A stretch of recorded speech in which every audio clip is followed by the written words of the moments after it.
Hey, good afternoon, everybody. Al Getler here. Thank you for joining me today.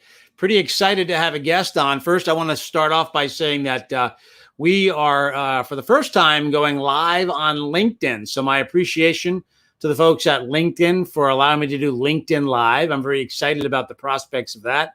If you're watching today, we are on my Facebook page at Al Getler page, as well as on my LinkedIn profile and on my YouTube page. So pretty exciting stuff. My plan for this is to bring guests to you on a pretty regular basis, to be out there and telling you what's going on and what's happening and get you some good people. And today, I got really, really lucky today because at the same time as I'm launching this, a very good friend of mine is launching something. Let me share a screen with you for a second and just show you what I'm talking about.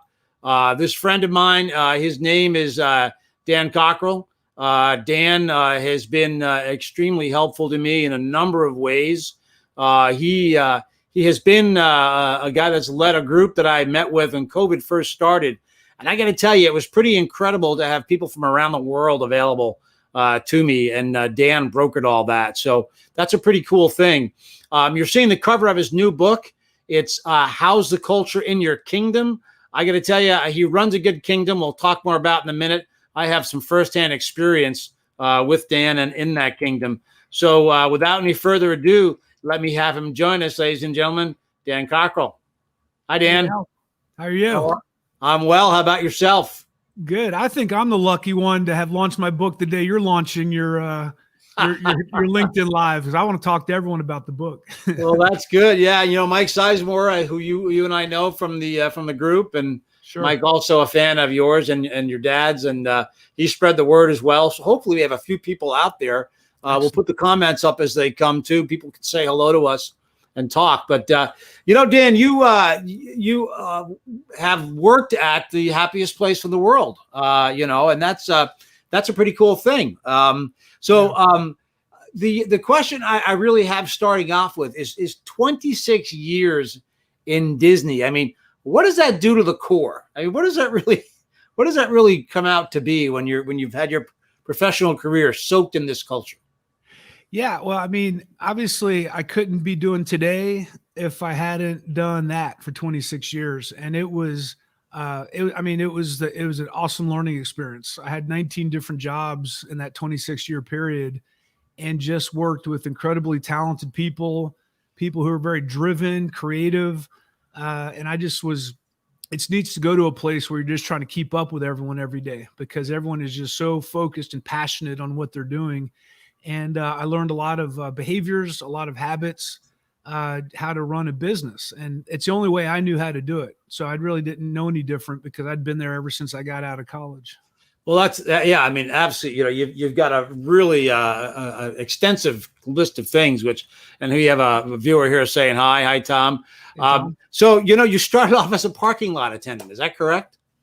Yeah, my very, very first job was on the college program. And then my first full-time job after I got out of college, I had studied political science. So all I was really qualified to do at Disney was park cars. So that's what that's what I did on my first job.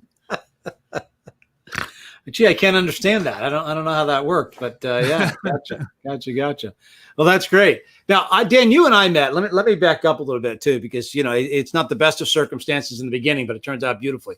First of all, I've known Lee over the years, but we had a little problem at Disney World, and Lee turned me over to you.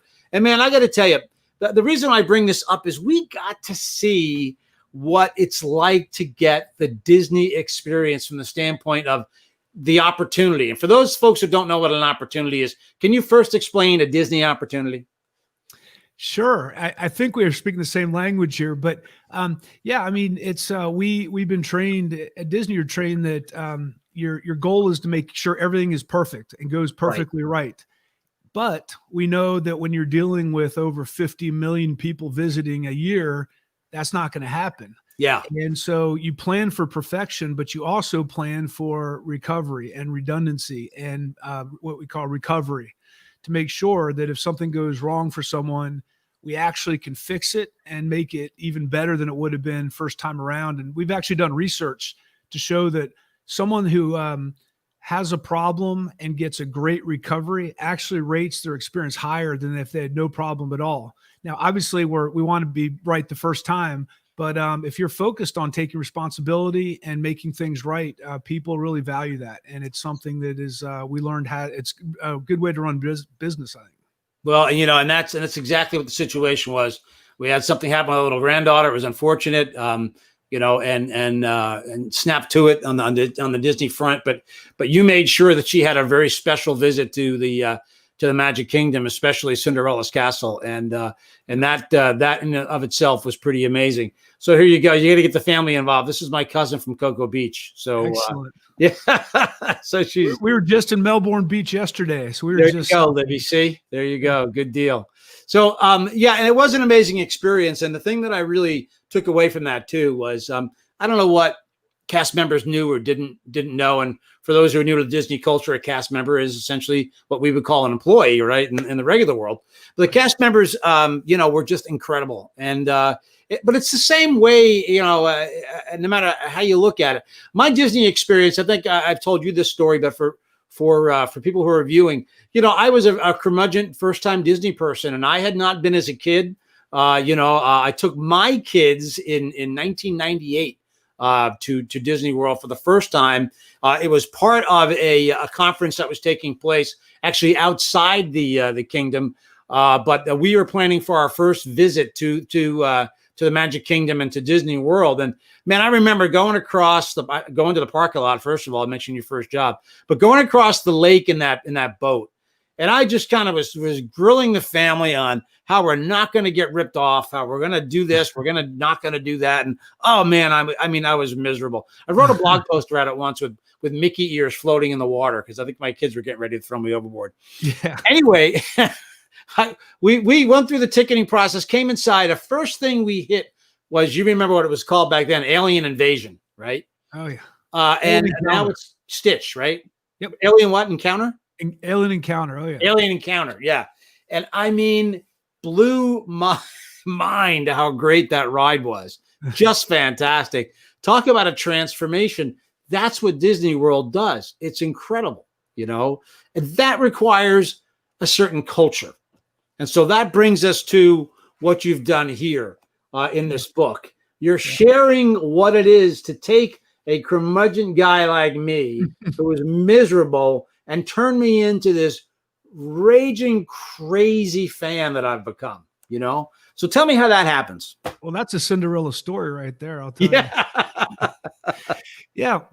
So, it's funny. I was just talking to someone earlier this morning about this. I said, when you first start out working at Disney, like I did, and I worked in the parking lot, you're only really concerned about yourself. You're working on a team. So you're kind of looking after your teammates, but you're performing yourself. And then eventually, you move up in the organization and you now have a team of people working for you.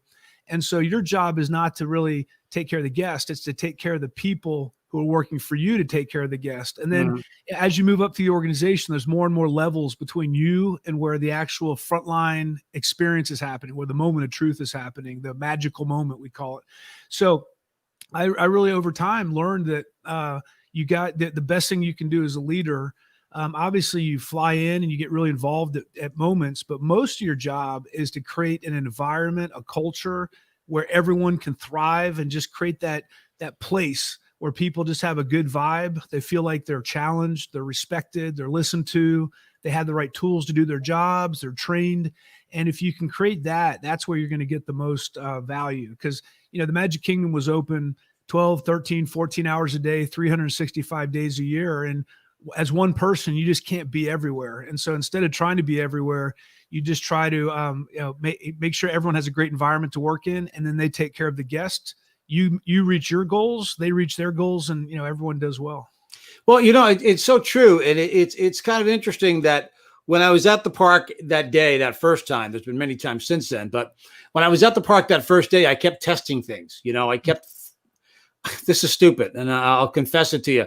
I took a gum wrapper and I stuck it in between some flowers, and one of the areas we were sitting.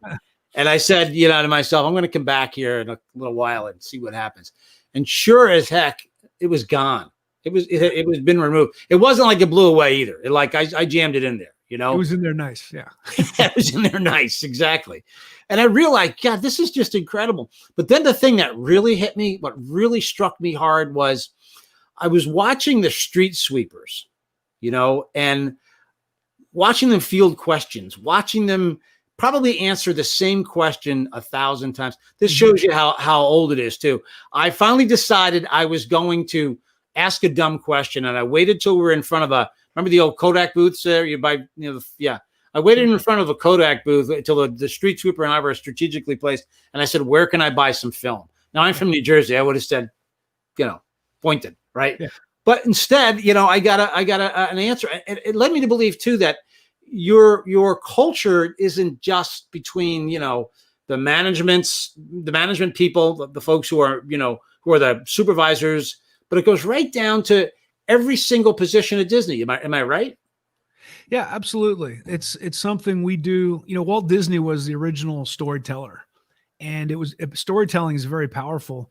And so we do a lot of storytelling with our frontline employees, and we tell stories about great service, and we tell stories about, painting the picture for them about what these experiences should look like for guests. And as they do that, we are big on reward and recognition and making sure we make a big deal out of every positive comment we get, and we don't waste any of those. So as time goes on, they start to learn that these are really valued behaviors. And so a lot of the experience is highly architected. We think through that. If someone asks this, what's the best way to respond? If this happens, what's the best way to respond? So you train everybody to kind of anticipate and know what's going to happen, but then you also have to give them some leeway to be themselves and use their authentic personalities. Because if you over-architect it, it just doesn't feel authentic. And people, hospitality should be authentic. So you're kind of walking the line there. But absolutely, something we talk about at Disney all the time is our common purpose. We are all there to make sure every guest has the most magical vacation they've ever had. Yeah. Everyone's role is different. You might have a street sweeper. You might have an attractions cast member. You may have someone who sells tickets or parks cars. But everyone knows their purpose is the same. And so once they understand that, and they understand the fact their purpose can override their role, they start looking for opportunities to create those moments that won't happen anywhere else. And that's, the custodial team can get involved. Anyone can get involved because we've given them permission to be creative and create magic. And that's when those moments happen where they're going to get an answer. You're going to get an answer as a guest that you wouldn't get anywhere else because we're looking to be different. Gotcha. So when it comes to the book, when it comes to your new book on culture, your subtitle is Lessons from a Disney Leadership Journey, which of course 26 years is the journey. But breaking down the book, I find it really interesting the way you did this. You did it in parts. Yeah. And so I'll read the parts first, but then we can take them, part by part. So first you start with leading self. Part 2 is leading teams. Then leading an organization and leading change, which that change part we'll get to certainly given today's situation. But let's break that down a little bit if we could. First of all, leading self. What are you addressing in that part? Yeah, well, this is something as I've gotten older and I've looked back on my life and I realized how important this is. And it's something that people tend to easily, when you're younger, you don't think about this because you're invincible. And you just sort of take your health for granted. And so I've found that the logic is if you take care of yourself first, you will be better with your family. You'll be better with your kids. You'll be better at work. You'll be more patient. You'll be more understanding if you feel good and confident and healthy. And so we talked a lot about putting this at the end of the book because it's not something you expect to see in a management book. But I wanted to make sure that I brought that home for everybody and talked about the fact that you need to think about exercise. The human body was meant to exercise, and you don't have to be a triathlete, but at least to get your heart rate up on a regular basis is very healthy for you. Eating in moderation, getting enough sleep. These are all things that a lot of people they know it's the right thing to do, but they don't actually figure out how to do it. Maybe they don't have the time to do it. So I wanted to reinforce that. And on top of that is how to handle stress, how to be self-aware, and especially, organizational fitness, I call it. Do you know, just, are you always behind? Are you always sort of out of control because you can't keep track of things? The world moves fast now. When you're raising kids and have a family and you're working, there's a lot of things you have to worry about, and that can cause a lot of stress. And if you have a good way to prioritize the important and urgent things you have to get done, and you have a good follow-up system, basically you're setting yourself up for success before you even start. And I compare it to, they talk about on an airplane, you put on your oxygen mask on you first, and then you help others, because if you pass out, then you're no good to anybody. And Right. so a lot of people just skip over that, and they think that being sacrificing themselves is heroic. But I just think over time, you got to put yourself, that's what athletes do. You never hear about athletes sacrificing. It's about, they get enough sleep, they're on a diet, they have psychologists to help them visualize success. And I think there's a lot to be said there for taking care of yourself, because we are all athletes out there. We may not operate physically at the same level, but we certainly have the same stresses and the same responsibilities as a professional athlete. Well, up here I am in New England, Dan. There are a lot of people who are a little upset with you people down in Florida because you took our premier athlete and brought him down to Tampa Bay. So we'll see what he does down there. It's been interesting watching him do that. It's going to be interesting what happens. Yeah, absolutely. Absolutely true. Well, it's really, it's interesting you started with leading self, because I think that is the foundation. Then you go to leading teams, which I couldn't agree more. After self comes teams. Yeah. If you're leading a team of people, you're basically, your success is based on their success. And a lot of leaders don't quite get that. They think they're supposed to be the hero. They're supposed to be in the limelight. They're supposed to be the ones getting the credit. They're the ones that's supposed to do all the work. A lot of times they don't know how to delegate, but that's why you have a team of people to help you get the job done. And so, one of the concepts, I don't even think I put this in the book, but I like the idea of, instead of a vice president at the parks, I like the title of superintendent. Because superintendent really says, you know what, you're not just responsible for your team, you're responsible for everything that goes on in your area. And you may control it directly or influence it, but you still have to be thinking about it. And a lot of leadership is about influence. You can't get anyone to do anything regularly without their permission. So you got to get commitment versus compliance. And I hit the big four I talk about in leading team is, the most important thing, get the right people on your team. The people with the right skill sets, the people with the passion, and the people with the right attitudes. And if you can do that, 80% of your job is done. Yeah. And then after that, you need to build relationships with them and focus on maintaining open relationships and authentic relationships, setting clear expectations, make sure they know what the plan is and what they're supposed to be doing. And lastly, reward and recognize that performance when they do well. Reinforce it. And when you reinforce those behaviors with recognition, people step up. It's human nature. And then the other side of that is, don't be afraid to give them feedback. That's something I struggled with early in my career. Disney, we talk about Disney nice. You don't always tell people the things they need to hear. And if you shy away from giving people feedback, you're doing them a disservice, because you're not making them better either. And I like to compare it to raising kids.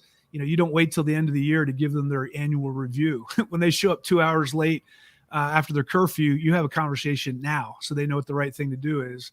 And that's a really important piece. So get the right people, build relationships, set expectations, and make sure you reward and recognize and give feedback. And if you can do those, they're simple concepts, very hard to do on a regular basis, but it's a simple formula. Well, I've had a revelation. I got to go talk to my 17-year-old at this point in time. So don't blame that on me, though. Don't. No, I'm absolutely teasing. Yeah, I found something interesting too, and I'm going to put this back up here for a second. The comment from Tim O'Reilly. My first Disney was Disneyland, January '79. Been back to both California and Florida 31 times, and it's interesting to read that comment, because there doesn't seem to be a middle, right? You've either gone once, perhaps, or then you're like Timothy and I and a few other people. In fact, my Libby Donnelly had a question about the passes. So Dan's not with Disney right now, so I guess there'll be an answer on the Disney website on the passes. But when you see something like this comment, and you're midway through talking about the 4 parts of your book, I mean, isn't that what it's all about? Having people want to come back again and again and again? Oh yeah, that's the lifeblood, I think, of any company. And my wife and I now, with our new company, we work with concrete companies, healthcare companies, accounting firms, and we were working with a train company in Peru, and Wow. everything that we talk about is intent to return and intent to recommend. Even if you're not don't have an intent to return, going to Machu Picchu, that's for a lot of people a once in a lifetime trip. But the fact that they need people to recommend their train service, we need people to recommend and come back to Walt Disney World. There aren't enough people in the United States to only come once. We need Mhm. people coming back again and again. And the ironic part is, it costs a lot of money to get people to come the first time Oh because yeah. maybe a little bit curmudgeonly, as you said. Yeah. Like I said, yeah, yeah. Got to pay for the advertising. You have to get them to pick up the phone. But once we get them to come once, we see that opportunity, that trip they make to us as the best opportunity to market ourselves. And if we can offer an excellent experience, their intent to return goes up, their intent to recommend to other people goes up, and that's how you sustain your business over time. And so I think an important thing is don't take short-term shortcuts, because the people that are coming aren't just coming for today. They're going to come back in a couple of years from now and a couple of years later, and you can make people, customers for life if you treat them well. Yeah, it's interesting. Not to detract from Disney, but when you're talking, I'm thinking about my oldest daughter had a really great career with Starbucks, and it's the same basic philosophy. And I used to sit in Boston. She worked at one of the busiest stores, in the Northeast, and the rapport and the knowledge of each customer and how she did that, and it made people come back. I realized you could get coffee at Dunk's, you could get coffee at the independent shop down the street. But MK Getler knew your name and knew that you had a background and knew what Yep. you drank even, so it made such a Yep. huge difference. Yeah, it's Makes a incredible. huge difference. Yeah. Yeah, and I watched her with her team too. So that leads us to leading an organization, right? So there's two solid organizations we're talking about there. What do you talk about in this part of the book, Dan? Yeah, well, I think the first thing is that when I talk generally about the book, and people say, "Well, I don't run a theme park, so what's in it for me?" And I tell them that leadership is you can have one employee or zero employees. If you are, if you influence people's thinking, you are a leader, and I think that's everybody. And so, whether your organization is one or two people or it's 12,000 people, these are all these concepts don't cost any money. It's just a mindset on how do you want to operate your organization and the expectations you have. And the whole leading organization piece, it gets a little more in the traditional business book things. Creating a vision. Where do you want to be 5 years from now? Early on, Michael Eisner, his goal was to be the most admired entertainment company in the world. And when the company recognized that we'd probably hit that, Bob Iger updated it and said, "You know what? We want to become the most admired company in the world." And so when you have that kind of vision, that gets you reaching all the time. You're trying to reach further to get better and better. So whether if you have a bakery in your town, your first vision may be to become the best bakery in your town, and then your state, and then in the country. And so vision, I talk about common purpose, which we talked about. Make sure your people know why they're coming to work every day and what's above and beyond the role they're doing. Collaboration, in today's world, being interdependent. I work with so many different people, and none of them, I don't hire any of them. They all work on a contract basis, graphic designers, web designers, but I collaborate with them. And at Disney, I collaborated with hundreds of people to make that park run. And I valued them. I interacted with them. To your point, you said when you were there with your granddaughter, I made a few calls, and it wasn't because I called. It was because when you call someone at Disney to take care of something, we all recognize we're on the same team. And we don't just say, "Well, look, I don't report to you," or "I don't have a budget for that." You figure it out because your mission are the guests. And then the other big, there's a few other chapters in there, but the one I think is really important is this idea of continuous improvement. Always looking to make it better. Walt Disney was the ultimate innovator. He was always looking to improve things. There's always a better way to do it. And we're kind of obsessed with that at Disney. After every event we have, after every big busy season, we always sit down and we brainstorm. All right, what went well and what are we going to do better next time? And after almost 50 years of Disney World existing, every year there's tons of things we can get better at because the world changes. We come up with better ideas, better technology. And, as Bob Iger says, status quo is not a strategy. So you always have to be thinking about getting better. You've never arrived. And if you think you've arrived, you're done. So yeah, that's it. you got Yeah. to keep pushing forward. Yeah. Yeah. And you know, what's interesting too, you said something though, when you went back about budget, right? And the experience, again, I don't need to go into all the details, but the experience you gave us caused absolutely zero expense beyond lipstick. Yeah. And I wish I had grabbed the photo and put it up there, because really all you did for my granddaughter is you made sure that every Disney princess in the castle spent extra time with her. And each one of them planted a kiss on a different part of her face. And so the photo moment at the end of the day was this baby covered in Disney princess kisses, Yep.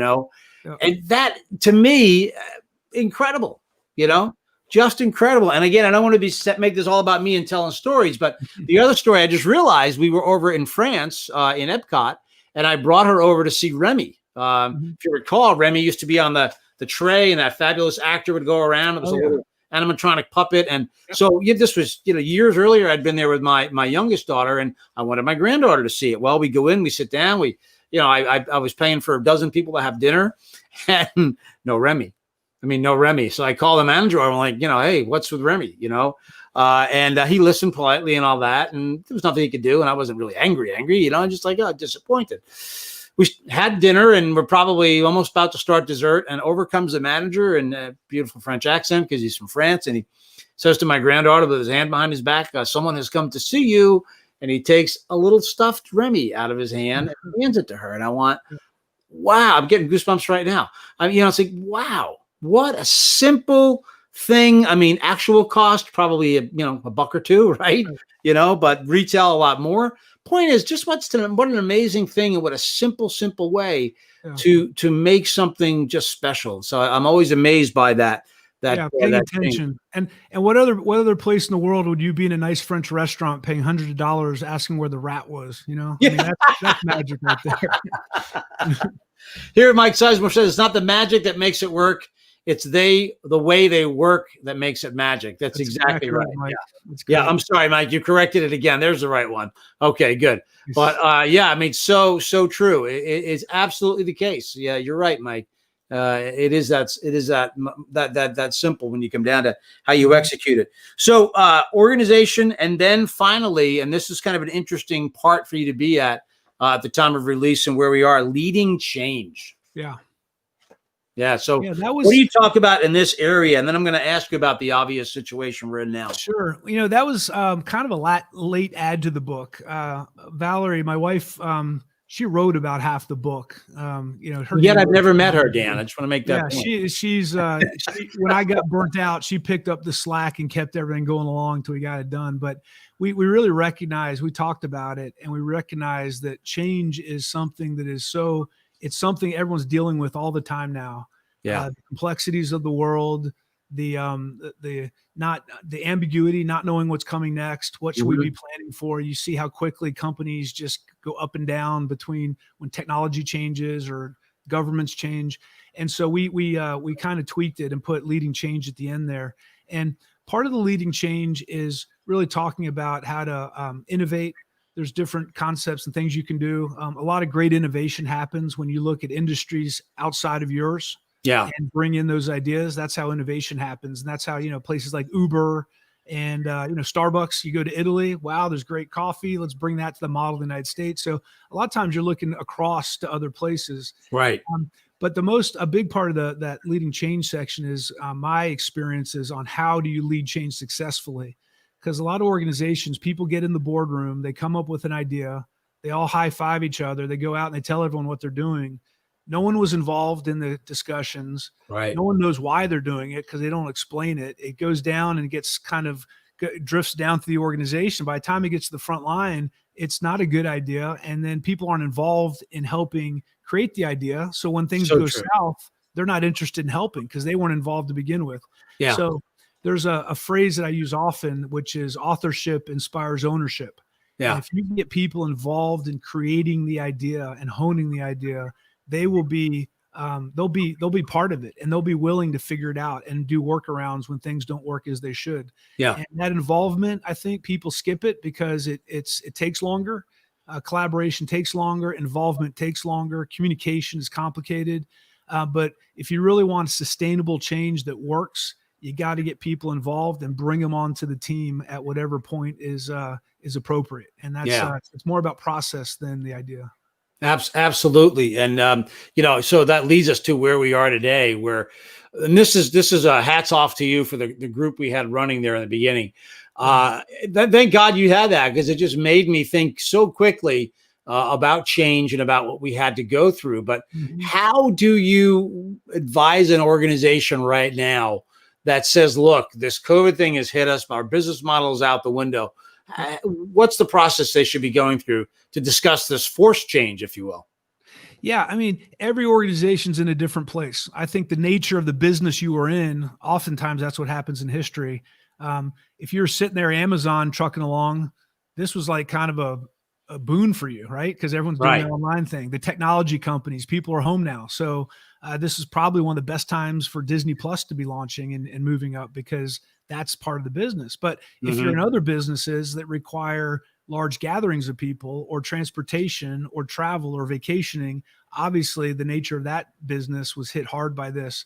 So I think, first of all, how do you just like stabilize and say, okay, how are we going to get through this? That's a reality, a practical reality. Do we have enough cash to remain as a company here and hang on? And then the next step is, okay, how do we now start thinking differently about how we deliver our products and services? How do we spend the money the right way that we can stay viable and still deliver this experience during this pandemic? And then the next big question is, how are we going to change in the future so we are not as risk averse to a pandemic like this? And I can guarantee you a lot of companies are going to have to rethink their risk management and how they run their business, because you just can't come out of this and pretend it didn't happen. Right. People are going to be thinking differently. I just read an article yesterday that people are going to be wearing masks now going forward for, decades, just the way they've been doing it in Asia for years. Sure. That's not really a big deal there. They've been wearing it for years because they are so much packed into condensed spaces. That's just sort of a courtesy. So you got to think differently about what do people want in the future? What are they willing to accept? What are their expectations? You're going to have laws, state laws, federal laws, regulations that things you need to do. But I think the most important thing is you have to talk to your employees right now, and you have to talk to your customers to find out what their expectations are. What do they value now? What are they willing to buy? What are they willing to experience, and start making changes in your business? Yeah. And it's very stressful. It's not easy to do. You don't even know if the decisions you're making are the right decisions. No. I guarantee you, if you're doing nothing, you're already made a mistake. You got to try things. Yeah, absolutely. I mean, out of the gate, I felt like I was prepared for what was coming with COVID because, well, heck, I had been through 9/11. Well, that didn't work. It was a crisis. Yeah. A week later, I thought, it's okay. I've been through 2008, the downfall. I got this, Right. Finally, 2.5 weeks into it, you're like, wait a minute. I don't got this. I don't understand this. Yeah. I'm not sure where this is going. And it's interesting in my end of things. We have a little grocery store on the island that I live on here, and a little bagel shop. And I saw both of them go to e-commerce, curb pickup, boom, boom, boom, like that. And I actually wrote about it in a little ebook that we give away on our company's website, because, to me, it just struck me. Look at these people, how fast they reacted. Sure. And like you just said, business is not going to be the same. We got to do something fast. And I was really impressed by that. Find a way. Yeah. Yeah. Find a way. And like I said, for me, I was lucky to be a part of a group that you had put together, because it allowed us all to kind of think things through. So I really do appreciate that. Dan, I don't want to hold you on much longer. I've had you here for, gosh, it's been more than half an hour. So I want to get into selling some books. Okay. I'm all about that. The book came out today. Is that right? It did. It launched today. It's 2 years in the making. Here we are. That's incredible. The process of writing a book. You just gave your wife some props. What was that like? How was it sitting down and putting literally your life in this book? Yeah, it is. It's one of the hardest things I've ever done. I can't wait to do the next one. I'm going to be so much better and more organized. But I had a Google Doc, and my wife had access. Nick Pavlidis, who was our editor, had access, so they could watch my progress. Mm-hmm. And they told me before we even edit it, we need about 50 words. And so I in the first probably 11 months, I wrote 10,000 words. And Wow. then in 6 weeks, I wrote the rest. One day I just sat down. I said, what are you doing? And someone had told me, you know what the best way to write a book is? You sit down and you write the book. Yeah. So it was a stream of consciousness. I just sit down every 24 hours. I'd sit down for an hour and a half and just type whatever was in my mind. I'd make up a new chapter. And that made the editing process difficult because it was a big ball of yarn. And at one point, Valerie read it. She said, do you realize you told the story 3 times? I said, no, I didn't, because I've never read the book. I wrote it, but I've never read it. And so it was certainly a process. But in hindsight, I wish I had kept a journal my 26 years, and all these memories would have come back so much better. That's what I tell people now. If you ever think you're going to write a book, start writing down now those stories, because they're hard to remember. Yeah, no, it's true. And by the way, telling the same story 3 times, my wife tells me that every time we go to a cocktail party, so don't feel bad. But I didn't know that story. Writing a book is a huge undertaking, and then obviously packaging a book, which, I find it interesting because you package this so nicely, and yet again, it's got that Disney look to it, but it's not necessarily Disney, right? But right away when you see this in the bookstore, you're going to run to this book if you're like me. Yep, that's the idea. Yeah, and interestingly, so that Morgan James is the publisher. They did a fantastic job with putting it together, the graphics, everything, and it was a fantastic job. The original title, actually. We're getting a little freeze on your frame there, Dan. I'm gonna. Looks like Dan's image froze a little bit. I'll talk my way through that. That's all right. I've been through this before. So the book, I will tell you, while Dan's signal comes back, is available at all the major book retailers, Amazon, Barnes and Noble, all of that, and it is really a great read. I love the fact too that the publisher Morgan James, for people like me who are always trying to squeeze in as much as I can in my day. Read time is 178 minutes, which is really a nice thing. The other thing about Dan's book is part of the proceeds from the book are going to Habitat for Humanity, which is a pretty incredible thing. So it looks like I may have lost Dan on my feed. I did. I just lost him. Perhaps he'll come back. Steve Axtell, old buddy, talk about a creative guy. Look at that image right there. Steve runs Axtell Creations, which is one of the world's providers of some of the finest puppets that we can get out there every day. And my good friend Jay Johnson is one person that actually used one on Broadway. How can you get a signed copy? Axe will set you up. Not a problem at all. I'm going to wait and see if Dan does write back. While I'm waiting, folks, I'm going to be here frequently, especially pushing out on my LinkedIn profile as well as our Facebook page. I'd love to hear what kind of guests you would like to would like to have on here. So please, by all means, shoot me some messages if you've watched this after the fact. And he's back. There we go. Good, Dan. We were worried sick about you, Dan. We were worried sick. Timing is everything. Yeah. Yeah. Well, someone asked a good question, Dan. He froze again on me. Okay. But Steve Axtell asked, will he have Audible? Yes, he in fact just recorded it the other day. So it will be available on Audible really soon. So did you hear that question, Dan? Sorry, say that again. Question on the screen here wants to know if it's going to be available in Audible. Yeah, it has been recorded and submitted, and it should be out in about 2 weeks.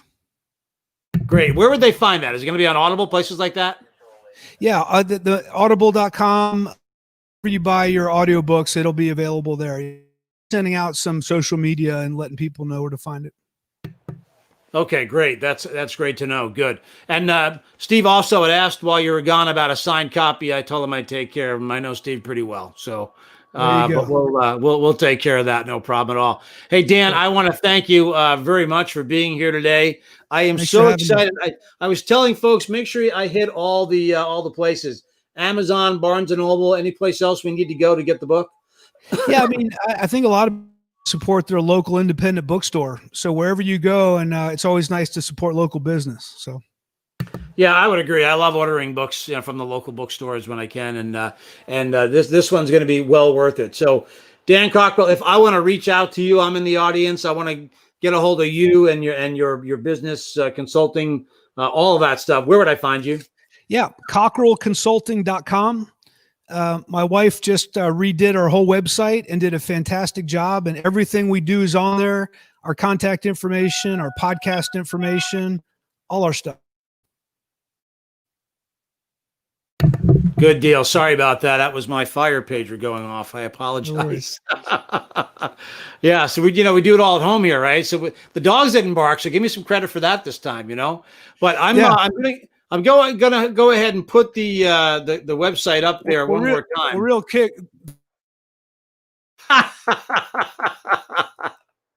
That's awesome. Who is that we're looking at? That's Blue. Blue, good deal. She's a big part of the team here. I can see that. Look at the contribution she's making right now. Yeah, and you said it's cockerellconsulting.com, right? That's right. All right. So we'll put it up there right on the screen so folks can see it, where they can reach you guys. And again, the book is available at all major book retailers or your local bookstore. Dan Cockrell, it has been a pleasure having you here. You always show up at the right moment, my friend, and I appreciate you being here today. Thanks for having me, Al. Thank you for joining. Absolutely. Good deal. Take care. Bye-bye. Well, folks, thanks again for being here today. My name is Al Getler. I am going to be here on LinkedIn Live, which, again, I really appreciate LinkedIn giving me the approval to go LinkedIn Live. We'll do this on a pretty regular basis. Go ahead and send me a message on either Facebook or LinkedIn or YouTube. Tell me what kind of guests you'd like to see. Lucky out of the park to have my friend Dan Cockrell on here, former Disney executive, brand new book coming out today. How's the culture in your kingdom? So again, I'm going to urge you to go out there and grab that book and put that in your pile to read, because certainly with COVID, I've been reading a lot. So with that, I want to thank you all for being here today, and I'll be back to you real soon. Watch for the live notifications. Take care.